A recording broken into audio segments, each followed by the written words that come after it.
One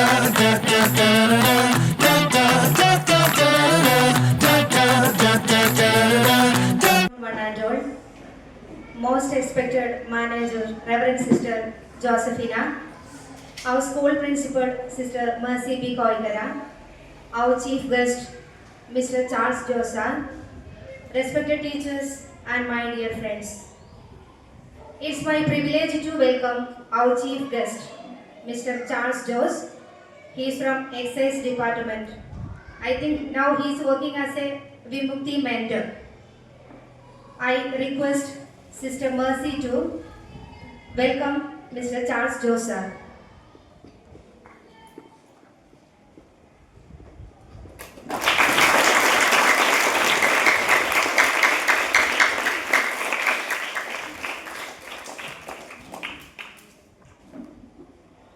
Today we are blessed with such an eminent and experienced personality. Here, our school arranged a wonderful session for us. I welcome all of you to this drug awareness class. Thank you. അധ്യാപകരെ, പ്രിയ വിദ്യാർത്ഥികളെ, എല്ലാവർക്കും നമസ്കാരം. ഇവിടെ സൂചിപ്പിച്ചതുപോലെ ഞാൻ excise ഡിപ്പാർട്ട്മെന്റിൽ നിന്നുള്ള ആളാണ്. എക്സൈസ് ഡിപ്പാർട്ട്മെന്റ് കേട്ടിട്ടുണ്ടോ? കേട്ടിട്ടുണ്ടോ? എന്താണ് എക്സൈസ് ഡിപ്പാർട്ട്മെന്റിന്റെ ജോലി? ആരാ പറയാ? എക്സൈസ് ഡിപ്പാർട്ട്മെന്റിന്റെ ജോലി എന്താണ്? എക്സൈസ് ഡിപ്പാർട്ട്മെന്റിന്റെ ജോലി എന്താണെന്നറിയോ? ഇല്ല. പോലീസിനെ പോലെ യൂണിഫോം ഒക്കെ ഉണ്ട് അല്ലേ എക്സൈസ് ഡിപ്പാർട്ട്മെന്റിന്? നമ്മള് പോലീസ് ഇവിടെയാണെങ്കിൽ കേരള പോലീസ് KP എന്ന് എഴുതിയിട്ടുണ്ടാവും. നമുക്കിവിടെ കേരള എക്സൈസ്. അപ്പൊ ഇനി മുതൽ നമുക്ക് എക്സൈസുകാരെ കണ്ട തിരിച്ചറിയും. ഇവിടെ KE ഉണ്ടാവും അല്ലെ, കേരള എക്സൈസ്. അതുപോലെ തന്നെ യൂണിഫോമിലുള്ള ഓരോ പോസ്റ്റ് ഒക്കെ നിങ്ങൾക്ക് അറിയാം അല്ലെ. ഇൻസ്പെക്ടർ ഒക്കെ ആണെങ്കിൽ ഇവിടെ സ്റ്റാർ ഉണ്ടാവും അല്ലെ. ഹെഡ് കോൺസ്റ്റബിൾ അല്ലെങ്കിൽ കുറച്ചുകൂടെ പ്രിവന്റീവ് ഓഫീസർ ഒക്കെ ആണെങ്കിൽ ഇവിടെ 3 വരയൊക്കെ ഉണ്ടാവും. അപ്പൊ അങ്ങനെ ഓരോരോ ഡെസിഗ്നേഷൻസ് ഉണ്ട്. ഞാൻ സിവിൽ എക്സൈസ് ഓഫീസറായിട്ട് ജോലി ചെയ്യുന്ന ആളാണ്. അതുപോലെ തന്നെ കേരള സർക്കാർ തുടങ്ങി വെച്ച ഒരു ലഹരി വർജന മിഷനാണ് വിമുക്തി എന്ന് പറയുന്നത്. ആ വിമുക്തി 2016 സ്റ്റാർട്ട് ചെയ്തത്. 2016 നവംബർ 20 ഉദ്ഘാടനം ചെയ്തത്. ആ വിമുക്തിയുടെ 4th സ്റ്റേജിലുള്ള പ്രവർത്തനങ്ങളാണ് ഇപ്പോൾ നടന്നു വരുന്നത്. അപ്പൊ ഈ 4th സ്റ്റേജിൽ ബഹുമാനപ്പെട്ട കേരള മുഖ്യമന്ത്രി അനൗൺസ് ചെയ്തിരിക്കുന്ന ഒരു തീം എന്ന് പറയുന്നത് എന്റെ ഭവനം ലഹരി മുക്ത ഭവനം എന്നുള്ളതാണ്. അപ്പൊ ഈ 4th സ്റ്റേജിന് മുന്നോടിയായിട്ട് പല രീതിയിലുള്ള പ്രോഗ്രാംസ് ഒക്കെ നമ്മൾ നടത്തിയിട്ടുണ്ട്. അപ്പൊ ഇതിനു മുമ്പ് നിങ്ങൾ വിമുക്തിയുടെ ക്ലാസ് കേട്ടിട്ടുണ്ടോ? എപ്പോഴാണ് കേട്ടത്? Last year. ഓക്കെ.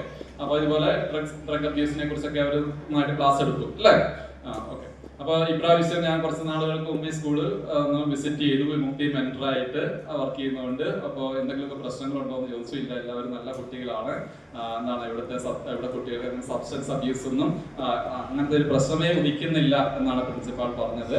അപ്പം പിന്നെ എന്തിനായിരിക്കും ഞാനിവിടെ ഇങ്ങനെ ക്ലാസ് എടുക്കാൻ വന്നത്? എന്തിനായിരിക്കും? ഇവിടെ പ്രശ്നങ്ങളൊന്നും ഇല്ല, നല്ല അന്തരീക്ഷത്തിലാണ് നിങ്ങൾ പോകുന്നത്. അപ്പൊ പിന്നെ എന്തിനാ ക്ലാസ് എടുക്കാൻ വന്നേ? ഇനിയും അത് അങ്ങനെ തന്നെ നിലനിർത്തി കൊണ്ടുപോകാനാണ്. Very good. അപ്പോ ഞാൻ പറഞ്ഞു വരുന്നത്, ഏതെങ്കിലും ഒരു സബ്സ്റ്റൻസിന്റെ ഒരു ആദ്യ ഉപയോഗം നമ്മളിൽ ഉണ്ടാകാതെ അങ്ങനെ കാത്തു സൂക്ഷിക്കുന്നതിന് വേണ്ടിയിട്ടാണ് ഇത്തരത്തിൽ നിരന്തരമായിട്ട് ക്ലാസ് ഒക്കെ എടുക്കുക. ഒരു തരത്തിലുള്ള സബ്സ്റ്റൻസിന്റെ ഒരു ഉപയോഗം ഇനി മുന്നോട്ടുള്ള നമ്മുടെ ജീവിതത്തിൽ ഉണ്ടാകാൻ വേണ്ടി പാടില്ല.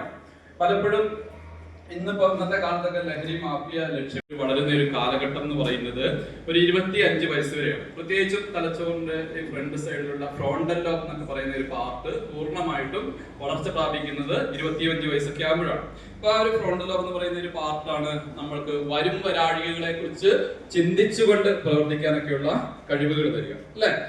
ഞാൻ എന്തെങ്കിലും ഒരു പ്രവൃത്തി ചെയ്യുന്ന സമയത്ത്, എന്തെങ്കിലും പറയുന്ന സമയത്ത് അതിന്റെ ഭവിഷ്യത്തുകൾ എന്താണ്, ആ വരും വരാഴികളെ കുറിച്ചൊക്കെ ചിന്തിച്ചുകൊണ്ട് നമുക്ക് പ്രവർത്തിക്കണമെങ്കിൽ എന്താണ് അതിനുള്ള കഴിവ് തരുന്നത് നമ്മുടെ ഫ്രോണ്ടൽ ലോബ് എന്ന് പറയുന്ന പാർട്ടാണ്. അതുപോലെ തന്നെ നമ്മുടെ ഇമോഷണൽ ബ്രെയിൻ എന്നൊക്കെ പറയുന്നതും അവിടെ തന്നെയാണ്. അതുപോലെ തന്നെ നമ്മുടെ ഫ്യൂച്ചറിൽ ആരായി തീരണം, അതുപോലെ തന്നെ ഡിസിഷൻ മേക്കിംഗ്, അതുപോലെ തന്നെ ജഡ്ജ്മെന്റ്, ഇത്തരം കാര്യങ്ങളൊക്കെ തീരുമാനിക്കുന്നത് ഈ ഫ്രോണ്ടൽ ലോബ് എന്ന് പറയുന്ന പാർട്ടാണ്. അപ്പൊ 25 വയസ്സിന് താഴെ നിങ്ങൾ ഏതെങ്കിലും തരത്തിലുള്ള സബ്സ്റ്റൻസ് യൂസ് ചെയ്തിട്ടുണ്ടെങ്കിൽ, ലഹരി പദാർത്ഥങ്ങൾ യൂസ് ചെയ്തിട്ടുണ്ടെങ്കിൽ ആ തലച്ചോറിന്റെ പ്രവർത്തനങ്ങൾ പാടെ മാറി മറിയും. മനസ്സിലാകുന്നുണ്ടല്ലോ? ഇപ്പൊ ലഹരി വസ്തുക്കളുടെ ഒരു പ്രത്യേകത എന്ന് പറയുന്നത് നമ്മുടെ മാനസികവും ശാരീരികവുമായിട്ടും നമ്മളിൽ മാറ്റങ്ങൾ ഉണ്ടാക്കാൻ കഴിവുള്ള പദാർത്ഥങ്ങളാണ് ലഹരി വസ്തുക്കൾ എന്ന് പറയുന്നത്. രണ്ട് കാര്യങ്ങൾ ഞാനിപ്പോ ഇവിടെ പറഞ്ഞു. എന്തിനാണ് ഈ ക്ലാസ് എടുക്കുന്നത്? എന്തിനാണ് നമ്മളെ ക്ലാസ് എടുക്കുന്നത്? എന്താണ് ഈ ക്ലാസ് എടുക്കുന്നതിന്റെ ഉദ്ദേശം? ലഹരി പദാർത്ഥത്തിന്റെ ആദ്യ ഉപയോഗം നമ്മളിൽ ഉണ്ടാകാതിരിക്കാൻ വേണ്ടിയിട്ട്, അല്ലേ? അതുപോലെ തന്നെ രണ്ടാമതായിട്ട് ഞാൻ പറഞ്ഞത് എന്താണ് ലഹരി വസ്തുക്കൾ എന്ന് പറയുന്നത്? എന്താണ് ലഹരി വസ്തുക്കൾ?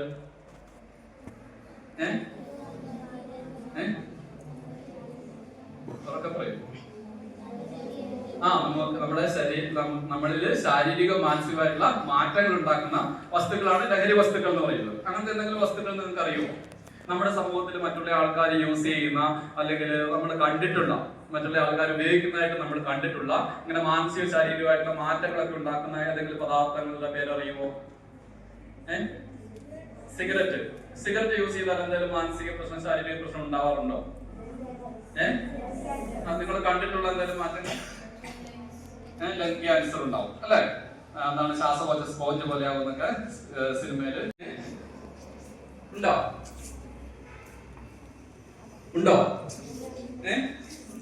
ഇല്ല. ഉണ്ടെങ്കിൽ പറയാം. ഞാൻ അതിനെ കുറിച്ച് കൂടുതലായിട്ട് പറയാൻ വേണ്ടിയിട്ടാണ്. കുട്ടികൾ, വിദ്യാർത്ഥികൾ, കുറച്ച് മുതിർന്ന ക്ലാസ്സിലെ കുട്ടികൾക്കൊക്കെ ചിലപ്പോൾ അറിയുന്നുണ്ടാവും. നിങ്ങൾ കണ്ടിട്ടുള്ളതാണ് ഇത്. മറ്റുള്ളവര് വിദ്യാർത്ഥികളൊക്കെ ഉപയോഗിക്കുന്നത് കണ്ടിട്ടുള്ള അല്ല, അങ്ങനത്തെ കേട്ടിട്ടുള്ള എന്തൊക്കെ പദാർത്ഥങ്ങൾ? കഞ്ചാവ് ഉപയോഗിക്കുന്ന നിങ്ങൾ കണ്ടിട്ടുണ്ടോ? ഇല്ല. സിഗരറ്റ് വലിക്കുന്ന നിങ്ങൾ കണ്ടിട്ടുണ്ട്, അല്ലെ? ബീഡി വലിക്കുന്ന കണ്ടിട്ടുണ്ട്. ഈ ബീഡി സിഗരറ്റ് ഒക്കെ ഉള്ളതാണ്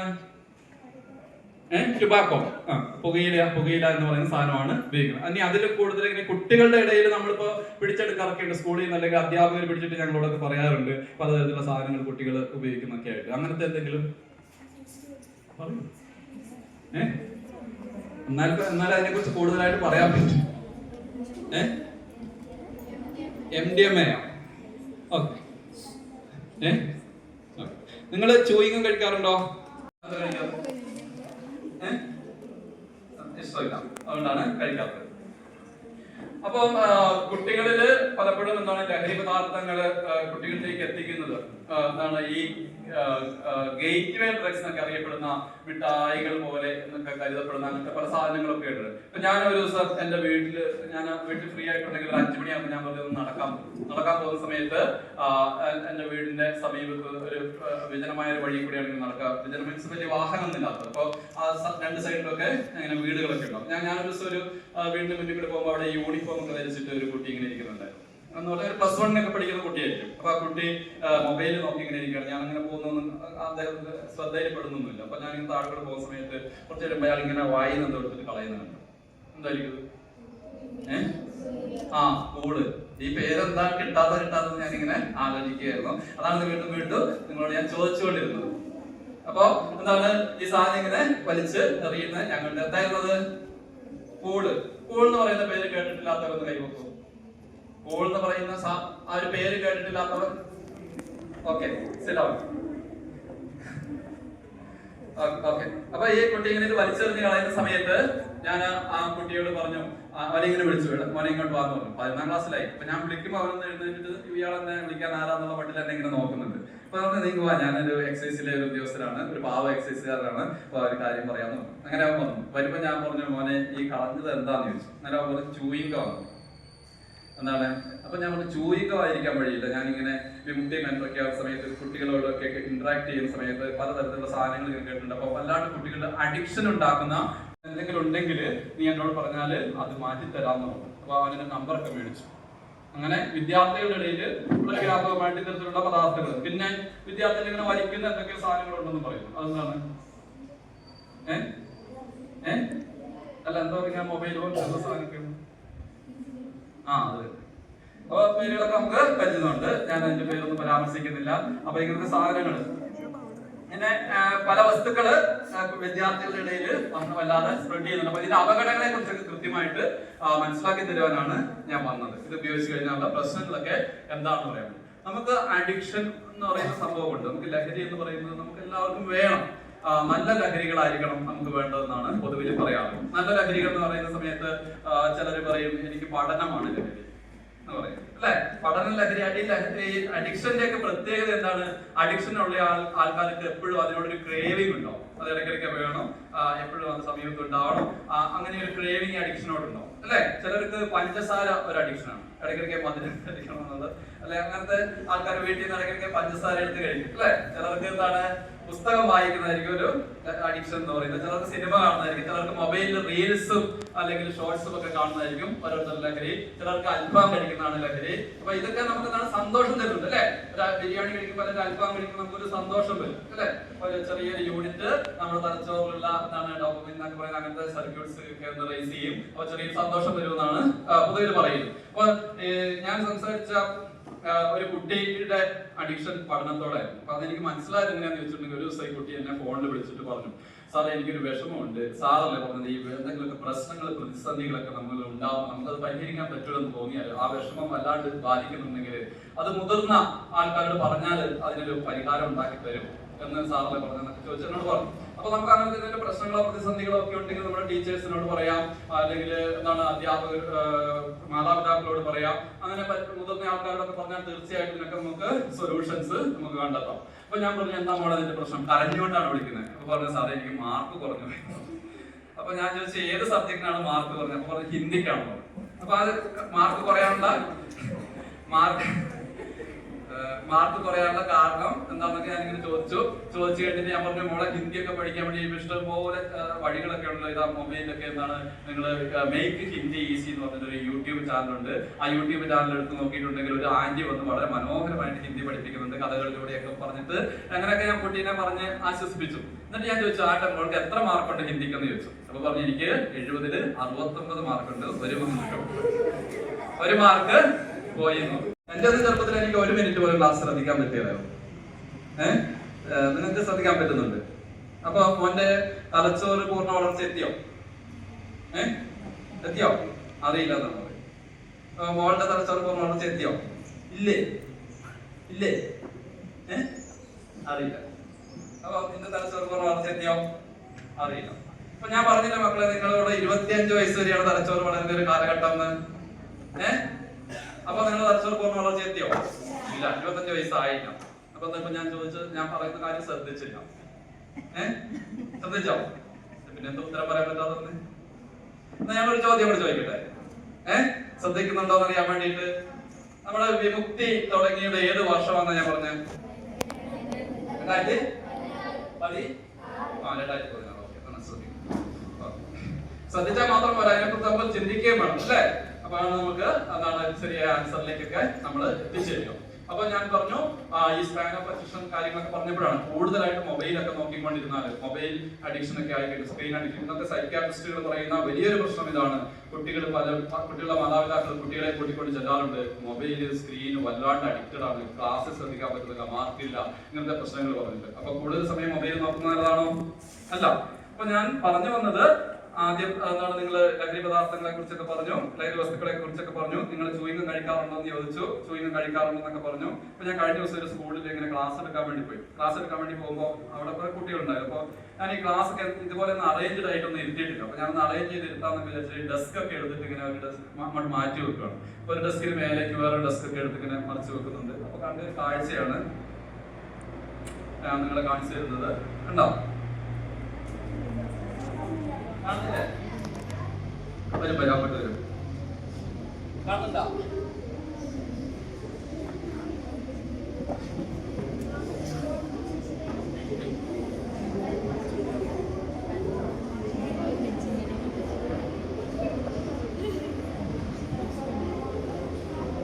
ചൂയികം ഒട്ടിച്ചു വെച്ചിരിക്കുന്ന കാഴ്ചയാണ്. വളരെ ഒരു ഡെസ്കിന്റെ അടിഭാഗം 1 ഇഞ്ച് സ്ഥലമില്ല, കണ്ടാൽ ഛർദ്ദിക്കാൻ വരും. അതിനിടയ്ക്ക് ഇങ്ങനെ വലിച്ചെടുക്കുന്ന മറ്റേ സാധനം എല്ലാം അതിനകത്ത് ഇങ്ങനെ ഒട്ടിച്ചു വെച്ചിട്ടുണ്ട്. അപ്പൊ ചിലപ്പോ നിങ്ങളിലേക്കും ഇങ്ങനെ സമൂഹത്തിലുള്ള ട്രെൻഡ്സ് ഒക്കെ കടന്നു വന്നേക്കാമെന്ന് വിചാരിച്ചിട്ടാണ് ഞാൻ എന്ത് ചെയ്യുന്നത്, ഈ ക്ലാസ് എടുക്കാം. ചൂയിങ്കോ ചിലപ്പോൾ ഒരു അഡിക്ഷൻ ആണ്. അപ്പൊ ഞങ്ങളൊക്കെ പഠിക്കുന്ന സമയത്ത് ക്ലാസ്സിൽ ഇരുന്ന ഒരു വസ്തു കഴിക്കാൻ പാടില്ലെന്നാണ് പറയും. അപ്പൊ അതൊരു മോശം. പക്ഷെ ഇത് നമ്മൾ ക്ലാസ് എടുക്കാൻ വേണ്ടി പോകുമ്പോൾ എന്താണ്, കുട്ടികൾ ഇങ്ങനെ ചവച്ചുകൊണ്ടിരിക്കുന്നുണ്ടോ? അപ്പൊ അത് ഈവൻ ചൂയിങ്ങം ആണോ എന്ന് വരെ സംശയമാണ്. ക്ലാസ് റൂമെല്ലാം നോക്കിക്കഴിഞ്ഞിട്ടുണ്ടെങ്കിൽ വളരെ മോശമായിട്ട് കിടക്കുന്നുണ്ടാവും. ഫുള്ള് എന്താണ് മിഠായിയുടെ കടലാസും പേപ്പറുകളും ഒക്കെയാണ്. പക്ഷെ ഞാൻ വേറെ സ്കൂളിൽ ചെല്ലുമ്പോൾ വളരെ വൃത്തിയായിട്ട് കിടക്കുന്നുണ്ട്. അപ്പൊ ഞാൻ ചോദിച്ചു, ഒരു കുട്ടിയോട് ചോദിച്ചു, മോനെ ഇവിടെ നിങ്ങൾ മിഠായി ഒന്നും കഴിക്കാറില്ല എന്ന് ചോദിച്ചു. കൊണ്ട് കഴിക്കാറുണ്ട്. അപ്പൊ എന്താ പേപ്പർ, അപ്പൊ ഞങ്ങൾ ക്ലാസ്സിലിരുന്ന് അങ്ങനെ കഴിക്കാറില്ല. ഇന്റർവെല്ലിനൊക്കെ കഴിച്ചിട്ട് ആ പേപ്പർ നമ്മൾ പോക്കറ്റ് ഇടും. അപ്പൊ ഞാൻ ചോദിച്ചു പിന്നെ എന്ത് ചെയ്യും? പിന്നെ അത് കൊണ്ട് ക്ലാസ്സിൽ വരുന്ന സമയത്ത് ബാഗിൽ എടുത്ത് വെക്കും. പിന്നെ എന്ത് ചെയ്യും? വീട്ടിൽ കൊണ്ടുപോകും. വീട്ടിൽ കൊണ്ടുപോയിട്ട് എന്ത് ചെയ്യും? അത് ഹരിതകർമ്മസേന വരുന്ന സമയത്ത് അവർക്ക് കൊടുക്കാറുണ്ട്, ബാഗിലിട്ട് വെക്കും എന്നാണ് പറയുന്നത്. അത്രയ്ക്കും നന്നായിട്ടാണ് ശ്രദ്ധിച്ച് വൃത്തി ശുചിത്വം കാര്യങ്ങളൊക്കെ ശ്രദ്ധിക്കുന്നതെന്ന് പറയും. അപ്പൊ ഇതുപോലെയുള്ള നല്ല ശീലങ്ങളൊക്കെ നമ്മൾ ഡെവലപ്പ് ചെയ്ത് കൊണ്ടുവരണം നല്ല ജീവിതത്തിന് വേണ്ടിയിട്ട്. അനി ഈ ചൂയിങ്കം ഇങ്ങനെ ഒരു ഡെസ്കിലൊക്കെ കാണുന്ന സമയത്ത് ഞാനിങ്ങനെ ഒരു റോഡിൽ ഒരു ചൂയിങ്കത്തിന്റെ ഒരു ഡെപ്പി ഇങ്ങനെ കിടക്കുന്നുണ്ടായിരുന്നു. അത് ഈ ഹാപ്പി ഡെപ്പ് എന്ന് പറയുന്ന ചൂയിങ്കത്തിന് തന്നെ ഒരു ഡെപ്പിയാണ്. അപ്പൊ ഞാൻ വെറുതെ എന്താണ് ആ ഡെപ്പിയുടെ ഒരു ഫോട്ടോ ഒക്കെ എടുത്ത് വെച്ചു. നിങ്ങൾ കഴിക്കുന്ന ചൂയിങ്കൊക്കെ ആയിരിക്കും അല്ലെ, ഹാപ്പി ഡെന്റ് ഇങ്ങനത്തെ മനോഹരമായ സ്പാർക്ലിംഗ് സ്മൈൽ ഫ്രഷ് ബ്രീത്ത് എന്നൊക്കെയാണ് ഞാൻ എഴുതിയിട്ടുള്ളത്. കണ്ടിട്ടില്ലേ ഇത്? ഞാൻ കഴിച്ചിട്ടുണ്ടല്ലോ അല്ല, സെന്റർ ഫ്രഷ് രണ്ടും ഇത് രണ്ടും കഴിച്ചിട്ടുണ്ട്. അപ്പൊ മാറി കഴിക്കരുത്, കുട്ടികൾക്കുള്ളതല്ല ഇത്. പ്രത്യേകിച്ച് ഡിസോർഡർ ഉള്ള പ്രശ്നങ്ങളുള്ള കുട്ടികളൊന്നും ഇത് കഴിക്കരുതെന്നാണ് എഴുതിയിരിക്കുന്നത്. മനസ്സിലാവുന്നുണ്ടല്ലോ? അപ്പൊ ഇന്ന് മുതൽ ഇതാരും കഴിക്കരുതെന്ന് പറഞ്ഞാൽ കഴിക്കാതിരിക്കുമോ? ഇല്ലെന്ന് ചിലർ പറയുന്നുണ്ട്, ചിലർ കഴിക്കാതിരിക്കും. ഇതൊരു അപകടമാണെന്ന് പറഞ്ഞാല് ചിലപ്പോൾ എന്താണ് ഇങ്ങനത്തെ സാധനങ്ങൾ ഒരു പരിധിയിലധികം നമ്മുടെ ഉള്ളിൽ ചെന്നിട്ടുണ്ടെങ്കിൽ അത് പ്രശ്നങ്ങൾ ഉണ്ടാകും, തലച്ചോറിൽ പ്രശ്നങ്ങൾ ഉണ്ടാക്കും. അപ്പൊ എന്താണത് നമുക്ക് കോൺസെൻട്രേറ്റ് ചെയ്തിരിക്കാൻ വേണ്ടിയിട്ട് ഞാൻ ആദ്യം പറഞ്ഞ പോലെ നല്ല ലക്ഷ്യബോധത്തോടെ പ്രവർത്തിക്കാൻ വേണ്ടിയിട്ട് സ്പാൻ ഓഫ് അറ്റൻഷൻ ഒക്കെ ചിലപ്പോൾ ബാധിച്ചേക്കാം. അപ്പൊ ഇന്ന് മുതൽ അത് കഴിക്കണ്ട. എത്ര പേര് അനുസരിക്കും? ഓക്കെ, എന്നാൽ ഇവിടുത്തെ കടയെല്ലാം കൂട്ടുമെന്ന് എനിക്ക് തോന്നുന്നു. അപ്പൊ ഇനി അതാണ് ഞാൻ പറഞ്ഞത്, ഇതിന്റെയൊക്കെ ഏകദേശം സ്മെല്ലാണ് നിങ്ങൾ നേരത്തെ പറഞ്ഞ ആ മറ്റേ സബ്സ്റ്റൻസിനുള്ളത്. അങ്ങനെ എന്താണ് സാർ ഇതെന്നൊക്കെ എന്നോട് ചോദിച്ചു. ഞാൻ പറഞ്ഞു അത് അഡിക്ഷൻ ഒക്കെ ഉണ്ടാക്കുന്നുണ്ട്, അങ്ങനെ ഒരു ലഹരി വസ്തുവാണ് എന്നൊക്കെ ഞാൻ പറഞ്ഞു. ഒരു സബ്സ്റ്റൻസ് ആണ്, പാൻ മസാല എന്നതിൽപ്പെടുന്ന പുകയില കൊണ്ടുണ്ടാക്കിയ, അതിനകത്ത് പുകയിലയുടെ പല കാര്യങ്ങളും അഡിക്ഷൻ ക്രിയേറ്റ് ചെയ്യുന്നതാണ്. അപ്പൊ അതുകൊണ്ട് ഉണ്ടാക്കിയ ഒരു സാധനമാണ് ഇതെന്ന് ഞാൻ. സാറ് എന്ന് ചുമ്മാ ഇതൊരു മിഠായി പോലത്തെ സാധനമല്ല. എന്റെ ഭർത്താവ് ഞാൻ കല്യാണം കഴിഞ്ഞൊരു 3-4 വർഷമൊക്കെ കഴിഞ്ഞ ശേഷം കഞ്ചാവ് ഉപയോഗിച്ചിട്ട് വളരെ കൂളായിട്ട് അവിടെ പോയിരിക്കുന്നു. പിന്നെ ഈ ചക്കൻ ഈ ചെറിയ സാധനം വെച്ചിട്ട് എന്താണ് ഇങ്ങനത്തെ ഭ്രാന്തി കളിക്കാറുണ്ട്, അതൊക്കെ ചുമ്മാ പറയുന്നില്ല. അപ്പൊ ഞാൻ പറഞ്ഞു, കുട്ടികളുടെ തലച്ചോറ് വളർന്ന ഒരു കാലഘട്ടം 25 വയസ്സ് വരെ അല്ലേ? ആ 25 വയസ്സിന് താഴെ ഇങ്ങനത്തെ എന്തെങ്കിലുമൊക്കെ സബ്സ്റ്റൻസ് യൂസ് ചെയ്തിട്ടുണ്ടെങ്കിൽ തീർച്ചയായിട്ടും ഇതല്ല, ഇതിനപ്പുറത്തെ അഡിക്ഷൻ വരും. അതുകൊണ്ട് കരുതിയിരിക്കണം. ഇങ്ങനത്തെ കാര്യങ്ങളൊക്കെ ആ കുട്ടിക്ക് എന്താണ് വേണ്ടാന്ന് വയ്ക്കാൻ വേണ്ടി പറ്റുക. അതുകൊണ്ട് കൃത്യമായി കണ്ടെത്തി കൃത്യമായിട്ട് നമ്മൾ എക്സസൈസുകാരോടൊക്കെ പറഞ്ഞു കഴിഞ്ഞാൽ അതിനുള്ള മാർഗങ്ങൾ നമ്മൾ ശരിയാക്കി തരാമെന്നാണ് പറഞ്ഞത്. അപ്പൊ അങ്ങനെ ഏതെങ്കിലും അഡിക്ഷൻ ഒക്കെ ഉള്ള ആൾക്കാരുണ്ടെങ്കിൽ എന്നെ വിളിച്ചാൽ മതി കേട്ടോ. അവർക്കത് മാറ്റണമെന്ന് ആഗ്രഹം ഉണ്ടെങ്കിൽ എന്നോട് പറഞ്ഞാൽ മാറ്റിത്തരാം. അതിനുള്ള പ്രത്യേക ചികിത്സാ രീതികളും കാര്യങ്ങളും ഒക്കെ നമുക്ക് നീലേശ്വരത്തുണ്ട്. സൗജന്യ ഡി അഡിക്ഷൻ സെന്റർ അടക്കം ഉള്ള സംഭവങ്ങൾ അവിടെ നിലവിലുണ്ട്. ഇനി ഞാനിങ്ങനെ ഒരു സ്കൂളിൽ നമുക്ക് നേർവഴി എന്ന് പറയുന്ന ഒരു പ്രൊജക്ട് ഉണ്ട്. ഈ നേർവഴി എക്സൈസ് മുഖേന നടപ്പിലാക്കുന്ന ഒരു പദ്ധതിയാണ്. അപ്പൊ ആ നേർവഴി വഴി നമുക്ക് ആരെങ്കിലും ലഹരി പദാർത്ഥങ്ങൾക്ക് അടിമപ്പെട്ട കുട്ടികളുണ്ടെങ്കിൽ അത് നമുക്ക് രജിസ്റ്റർ ചെയ്യാം. അങ്ങനെ രജിസ്റ്റർ ചെയ്യുന്ന പരാതികൾ അന്വേഷിച്ച് നമ്മൾ പോകും. അങ്ങനെ ഞാൻ ഒരിക്കല് നാരമ്പാടി എന്ന് പറയുന്ന സ്ഥലത്ത്, മുള്ളേരി എന്ന സ്ഥലത്ത് നാരമ്പാടിയിൽ ഉണ്ടൂർ എന്ന് പറയുന്ന ഒരു സ്ഥലത്ത് ഞാൻ ഒരു പരാതി അന്വേഷിക്കാൻ വേണ്ടി പോയി. അപ്പൊ ഒരു ടീച്ചറാണ് എനിക്ക് ഈ പരാതി സെൻഡ് ചെയ്തത്. അത് കമ്മീഷണറേറ്റിലേക്കാണ് പോവുക, എക്സൈസ് കമ്മീഷണറേറ്റ് ട്രിവാൻഡ്രത്താണ് പോവുക. അവിടുന്ന് പരാതി നമ്മുടെ ജില്ലയിലേക്ക് ഫോർവേഡ് ചെയ്യും. അങ്ങനെ ഞാനാണ് ഇത് അന്വേഷിക്കാൻ വേണ്ടി പോയത്. അപ്പൊ ആ ടീച്ചർ അതിനകത്ത് പറഞ്ഞ ടീച്ചറിനെ വിളിക്കുമ്പോൾ ടീച്ചർ പറഞ്ഞു, ഈ കുട്ടി സ്കൂളിൽ വരുന്നില്ല. ഇപ്പൊ 9ാം ക്ലാസ്സിൽ ഇരിക്കേണ്ട കുട്ടിയാണ്, 8ാം ക്ലാസ്സിലൊക്കെ പഠിക്കുമ്പോൾ നല്ലപോലെ പഠിക്കുന്ന കുട്ടിയൊക്കെ ആയിരുന്നു. ഇപ്പൊ സ്കൂളിൽ ക്ലാസ്സിലേ വരുന്നില്ല. അപ്പൊ സാർ എന്ന് പോയിട്ട് അവനെ എങ്ങനെയെങ്കിലും സ്കൂളിൽ എത്തിക്കുവാണെങ്കിൽ ഞങ്ങൾ നന്നായിട്ട് പഠിപ്പിച്ചോളാം. പേരുള്ള ഈ സാധനത്തിലൊക്കെ ടുബാക്കോ കിൽസ് എഴുതി വെച്ചിട്ടുണ്ട്. അപ്പം ഈ പുകയിലയിൽ നമ്മുടെ ശരീരത്തെ ദോഷകരമായി ബാധിക്കുന്ന ഏകദേശം 7000-ഓളം വിഷവസ്തുക്കളുണ്ടെന്നാണ് പറഞ്ഞത്. ഈ ബീഡി വലിക്കുന്ന, സിഗരറ്റ് വലിക്കുന്ന, അല്ലെങ്കിൽ ഇങ്ങനെ വായിൽ വെക്കുന്ന അങ്ങനത്തെ പല സാധനങ്ങളുണ്ട്. പുകയിലയില് 7000-ഓളം വിഷവസ്തുക്കളുണ്ടെന്നാണ് പറയുന്നത്. അതിൽ 70% സാധനങ്ങൾ ശരീരത്തില് ക്യാൻസർ ഉണ്ടാക്കുന്നവയാണ്. അങ്ങനെയാണ് ഈ ചേട്ടന് ക്യാൻസർ. ചിലർക്ക് നാവ് വരെ മുറിച്ച് കളഞ്ഞിട്ട് ഭക്ഷണം കഴിക്കാൻ പറ്റാതെ വരുമ്പോൾ ഇതിലെ ഒരു ഹോൾസ് ഉണ്ടാക്കിയിട്ട് ദ്രവരൂപത്തിലുള്ള ഭക്ഷണം ഇതിലെ കൊടുക്കുകയാണ്. അപ്പൊ വയറ്റിലടക്കം അൾസർ ഉണ്ടായി വ്രണങ്ങളും ഇതൊക്കെ ആയിട്ട് ഡോക്ടർ പറഞ്ഞു, ഇവിടെ കിടത്തിയിട്ട് കാര്യമില്ല, നിങ്ങൾ വീട്ടിൽ കൊണ്ടുപോകും, മരണമേ മുന്നിലുള്ളൂ, ക്യാൻസറിന്റെ പല സ്റ്റേജുകൾ പിന്നിട്ടു. അപ്പൊ വീട്ടുകാർ പറയുന്നത്, ഡോക്ടർ എങ്ങനെയെങ്കിലും ഇവിടെ കിടത്ത്, വേദന വീട്ടിൽ വന്ന് സൈറ്റിൽ നമുക്ക് കാണാൻ പറ്റില്ല, മരിച്ചു കഴിഞ്ഞ് ഞങ്ങൾ കൊണ്ടുപോകണം എന്നൊക്കെയാണ് പറയാം. അങ്ങനെ ഈ വേദന സഹിച്ച് ഇതിനകത്തൂടെ ദ്രവരൂപത്തിലൊക്കെയുള്ള ഇത് കൊടുക്കുന്ന സമയത്ത് വയറ് തുളച്ച് വരെ മുറിവുകളാണ്. അപ്പൊ ചലവും പുഴുക്കളും ഒക്കെ ആയിട്ട് ഇങ്ങനെ വല്ലാത്ത അവസ്ഥയിൽ കിടക്കുന്ന ആൾക്കാർ അവര് പലപ്പോഴും അവരുടെ ബാക്ക്ഗ്രൗണ്ട് അന്വേഷിക്കുന്ന സമയത്ത് പലപ്പോഴും ഇങ്ങനത്തെ പ്രശ്നങ്ങളായിരിക്കും. ചിലപ്പോൾ അവരുടെ ഫാമിലിയിൽ ആരെങ്കിലും യൂസ് ചെയ്തതിന്റെ പ്രശ്നങ്ങളായിരിക്കും അവരനുഭവിക്കുക. മനസ്സിലാകുന്നല്ലോ. ഇപ്പൊ ഒരാൾ ഡ്രഗ്സ് ഉപയോഗിക്കുന്ന ആളാണെങ്കിൽ അവർക്ക് ഉണ്ടാകുന്ന പിന്നത്തെ ജനറേഷൻസിൽ പിന്നത്തെ തലമുറകളിലുള്ള ആൾക്കാർക്ക് അതിനോട് കൂടുതൽ ആഭിമുഖ്യം ഉണ്ടാകാൻ വേണ്ടിയിട്ട് സാധ്യത ഉണ്ട്. ഞാൻ സ്ഥിരമായിട്ട് സിഗരറ്റ് വലിക്കുകയാണെങ്കിൽ എന്താ നിങ്ങളാരും സിഗരറ്റ് വലിച്ചിട്ടുണ്ടോ? അല്ല പുക വലിച്ചിട്ടുണ്ടോ? പുക വലിച്ചിട്ടേ ഇല്ല. ഞാൻ പറയാം എല്ലാവരും പുക വലിച്ചിട്ടുണ്ടോ? എല്ലാവരും പുക വലിച്ചിട്ടുണ്ടെന്ന് ഞാൻ പറയും. ശരിയാണോ? അല്ലെന്നാ പറയാം. ഞാനത് ചോദ്യം കൊണ്ട് ചോദിക്കാം. ബീഡിയോ സിഗരറ്റിന്റെ ഒക്കെ പുക കണ്ടിട്ടില്ലേ? അതിന്റെ മണം അറിയത്തില്ലാത്തവരുണ്ടെന്ന് കൈവക്കാവോ? ബീഡിയോ സിഗരറ്റിന്റെ പുകയുടെ മണം അറിയത്തില്ലാത്തവർ? ഇവർക്കൊന്നും അറിയില്ല. നമ്മളിങ്ങനെ ബസ് സ്റ്റോപ്പിലേക്ക് ഇരിക്കുമ്പോൾ മറ്റുള്ളവർ വലിച്ചൂതി നമുക്ക് മണത്തിട്ടുണ്ടാവില്ലേ? അല്ല വീട്ടിൽ ആരെങ്കിലും പുക വലിക്കുന്നവരുണ്ടെങ്കിൽ അപ്പൊ ഇവർ കൈപൊക്കിയവർക്കൊന്നും അങ്ങനത്തെ ഒരു സാമീപ്യം പോലും കിട്ടിയില്ല. എന്തായാലും നല്ലൊരു അന്തരീക്ഷത്തിലാണ് അവർ ജീവിക്കുന്നത്, വളരുന്നത്. ഇതുവരെ പുക സിഗരറ്റിന്റെ പുക എന്താണെന്ന് വരെ അവർക്ക് അറിയത്തില്ലെന്നാണ് അവർ പറയുന്നത്. ഓക്കെ, നല്ല കാര്യം. അപ്പൊ ഞാൻ ഇന്ന് സിഗരറ്റ് വലിച്ചാല് എന്റെ വീട്ടിലുള്ള ആൾക്കാരൊക്കെ പുക ശ്വസിക്കൂലേ? അതും ഒരു പുകവലിയല്ലേ? അതാണ് ഞാൻ ഉദ്ദേശിച്ചത്. മറ്റുള്ളവർ വലിച്ചൂതി വിടുന്ന പുക നമ്മൾ ശ്വസിക്കുമ്പോൾ. ഇനി ഞാൻ വലിച്ചൂതി വിടുന്ന സിഗരറ്റിന്റെ ചാരമൊക്കെ തറയിൽ വീണ് കിടക്കൂലേ? വീട്ടിൽ നിന്നാണ് വലിക്കുന്നത്, അത് തറയിൽ വീണുണ്ട്. അതിങ്ങനെ അടിച്ചു വരുമ്പോൾ അതിന്റെ ഡസ്റ്റ് പാർട്ടിക്കിൾസ് ഇങ്ങനെ അന്തരീക്ഷത്തിൽ വരും. അതും നമ്മുടെ ശ്വാസകോശത്തിലേക്ക് പോകും, അല്ലെ? അപ്പൊ ഈ 7000 വിഷവസ്തുക്കൾ, ഇതിൽ 70% ശരീരത്തിൽ ക്യാൻസർ ഉണ്ടാക്കുന്ന സാധനങ്ങളൊക്കെ എന്റെ ശരീരത്തിലുണ്ട്, എന്റെ വീട്ടിലുള്ള എന്റെ ഭാര്യയുടെ ശരീരത്തിലും ഒക്കെ ഉണ്ട്. അങ്ങനെ എനിക്കൊരു ചിലപ്പോൾ ഞാൻ ഇച്ചിരി മദ്യം കഴിക്കുന്ന ആളായിരിക്കും, എന്റെ ഭാര്യ ചിലപ്പോൾ ഇച്ചിരി കഴിക്കുന്നുണ്ടാവും. അങ്ങനെയൊക്കെ വരുന്ന സമയത്ത് ഈ പേരൻസ് മദ്യപിക്കുന്നവരാണെങ്കിൽ ഫേറ്റൽ ആൽക്കഹോളിക് സിൻഡ്രോം എന്ന് പറഞ്ഞൊരു സംഭവം എന്ന് പറയുന്നത്, അങ്ങനെയുള്ള പേരൻസിന് ചിലപ്പോൾ എന്താണ് ഈ തല വലുതായിട്ടോ കൈകാലുകൾ ചെറുതായിട്ടോ അങ്ങനെയൊക്കെ ആയിരിക്കും മക്കൾ ജനിക്കുക. ഇനി ചിലപ്പോൾ ഞാൻ സിഗരറ്റ് വലിക്കുന്നു, എന്റെ ഭാര്യ പുക ശ്വസിക്കുന്നു, ഇങ്ങനെയൊക്കെയുള്ള ഒരു അന്തരീക്ഷത്തിലാണ് ഞങ്ങൾ വളരുന്നതെങ്കിൽ ചിലപ്പോൾ എനിക്കൊരു മകനോ മകളോ ഒക്കെ ഉണ്ടാകുമ്പോൾ ആ മകനോ മകളോ ജനിക്കുമ്പോഴേ തന്നെ ചിലപ്പോൾ എന്താണ് മെന്റലി റിട്ടാർഡഡ് ആയിട്ടോ അല്ലെങ്കിൽ അപസ്മാരത്തോടെയോ ഹൃദയ തകരാറോട് കൂടിയിട്ടോ കണ്ണിന് പറയണം. മനസ്സിലാവുന്നല്ലോ. ഇതൊക്കെ അവരെ ഇവിടെ പറയാൻ ബുദ്ധിമുട്ടുണ്ടെങ്കിൽ സിസ്റ്ററിനോട് എന്റെ നമ്പറൊക്കെ ചോദിച്ചിട്ട് എന്നോട് പറഞ്ഞാൽ മതി, ഞാനിവിടെ പറഞ്ഞോളൂ. ഞാൻ ആരാ പറഞ്ഞതെന്നൊക്കെയുള്ള കാര്യങ്ങൾ ഞാൻ രഹസ്യമായിട്ട് വെക്കും കേട്ടോ. അപ്പൊ ആ ഒരു വിവരങ്ങൾ നിങ്ങൾ തരൂലേ? കൃത്യമായിട്ട് പറഞ്ഞില്ല. ആരെങ്കിലും കുറെ പൈസയൊക്കെ കൊണ്ടുവന്നിട്ട് ചെലവാക്കുന്നുണ്ട്, അങ്ങനത്തെ കാര്യങ്ങളൊക്കെ നിങ്ങൾ അറിഞ്ഞിട്ടുണ്ടെങ്കിൽ അതും ചിലപ്പോൾ എന്താണ് പറയുന്നത് നല്ലതായിരിക്കും. കാരണം ചില കുട്ടികൾ ഇങ്ങനെ അറിയില്ല, കാരണം അവർക്ക് അറിയില്ല എന്താണ് വലിയ കാര്യമായിട്ട് കൂട്ടുകാരെയൊക്കെ കാണിക്കാൻ വേണ്ടി പൈസയൊക്കെ കൊണ്ടുവന്നിട്ട് ഐസ്ക്രീം ഒക്കെ മേടിച്ചു കൊടുക്കുക, അങ്ങനത്തെ പരിപാടികളൊക്കെ ചെയ്യുന്ന ആൾക്കാർ. കാരണം അവർക്ക് വലിയ ബോധമില്ല, കുട്ടികളല്ലേ. അപ്പൊ ഇങ്ങനത്തെ കാര്യങ്ങളൊക്കെ എന്താണ് ആരെങ്കിലും ഒക്കെ ചെയ്യുന്നുണ്ടെങ്കിൽ നിങ്ങൾ വിവരങ്ങൾ കൃത്യമായിട്ട് പറയൂലേ? ഓക്കെ. പിന്നെ വെച്ചിട്ടുണ്ടെങ്കിൽ രണ്ടാമത്തെ കാര്യം എന്താണ്, നിങ്ങൾ അറിയുന്ന ആരെങ്കിലും ഇങ്ങനത്തെ അഡിക്ഷനിൽ പെട്ടിട്ടുണ്ടെങ്കിൽ ആ കാര്യങ്ങൾ കൃത്യമായിട്ട് പറഞ്ഞു കഴിഞ്ഞാൽ നമുക്ക് ചികിത്സിച്ച് മാറ്റിയെടുക്കാൻ വേണ്ടി പറ്റും. മനസ്സിലാവുന്നത്. വീട്ടിൽ ആരെങ്കിലും എന്തെങ്കിലും തരത്തിലുള്ള അഡിക്ഷൻ ഉണ്ടെങ്കിൽ അത് നമ്മളോട് പറഞ്ഞാൽ നമുക്ക് മാറ്റിയെടുക്കാൻ വേണ്ടി വഴിയുണ്ട്. മൂന്നാമത്തെ കാര്യം, ഞാനിപ്പോ ഈ പറഞ്ഞ ഈ കാര്യങ്ങളിലെല്ലാം ഇതിന്റെ ഒരു അപകടാവസ്ഥ നിങ്ങൾക്ക് ഏകദേശം മനസ്സിലായിട്ടുണ്ടാവും ഞാൻ വിചാരിക്കുകയാണ്. അതുകൊണ്ട് ആ ഒരു അപകടം, ഇതിന്റെ യഥാർത്ഥ വസ്തുതകൾ ഒന്നും നമുക്ക് സന്തോഷം തരുന്നതല്ല. ഈ താൽക്കാലിക സന്തോഷം ഒന്നും നിലനിൽക്കില്ല. അതിനുശേഷം ഏതോ സിനിമയിൽ, വിക്രം എന്ന് പറയുന്ന സിനിമയിലാകുന്നു, ഞാൻ വിക്രം എന്നുള്ള സിനിമ ഒരിക്കൽ മോന്റെ കൂടെ ഇങ്ങനെ മൊബൈലിൽ കാണുമ്പോൾ എന്താണ് അതിനകത്ത് കമലഹാസൻ പറയുന്ന ഡയലോഗ് ഉണ്ട്. ഈ സാധനം നിങ്ങൾ അടിച്ചിട്ടുണ്ടെങ്കിൽ നിങ്ങൾ കൊരങ്ങന്മാരായി തീരുമെന്നാണ് പറയുന്നത്. കൊരങ്ങന്മാരെന്ന് പറഞ്ഞാല് നമ്മുടെ തലച്ചോർ ഈ തരത്തിലേക്കൊക്കെ വളർച്ച പ്രാപിച്ചത് ഏകദേശം 70 മില്യൺ വർഷം കൊണ്ടാണെന്നൊക്കെയാണ് അതിൽ പറയുന്നത്. ആ 70 മില്യൺ വർഷം കൊണ്ടാണ് നമ്മുടെ തലച്ചോർ ഇത്തരത്തില് നല്ല രീതിയിൽ ഫോർമാറ്റ് ചെയ്ത് വന്നത്. ഇത് അടിച്ചു കഴിഞ്ഞാൽ അത്രയും വർഷം പുറയിലേക്ക് നമ്മുടെ തലച്ചോർ പോകും, കൊരങ്ങന്മാരായിട്ട്. കൊരങ്ങന്മാരെന്താ ചെയ്യുന്നത്? അവർക്ക് പഠിക്കണോ? അവർക്ക് ടീച്ചേഴ്സിനെ ബഹുമാനിക്കണോ?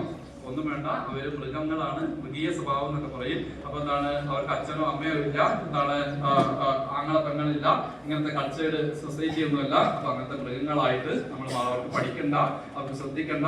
എന്താണ് അവര് എന്താണ് പെറ്റ് പെരുകുന്നു, അങ്ങനെയൊക്കെയുള്ള വഴക്കുണ്ടാക്കുന്നു, അങ്ങനെയൊക്കെയുള്ള കാര്യങ്ങൾ മാത്രം ചെയ്യുന്ന ഒരു സമൂഹമാണ്. അതുപോലെ ആവണം നമുക്ക് വേണം. ഇനി എന്തിനാണ് നമ്മളിങ്ങനെ സ്കൂളിലേക്ക് പോയത്? Once again, thank you to everyone participating for your time and patience. Have a wonderful day. All our dear students for your cordial and sincere participation. I hope this session has enlightened your minds about the vicious circle of drugs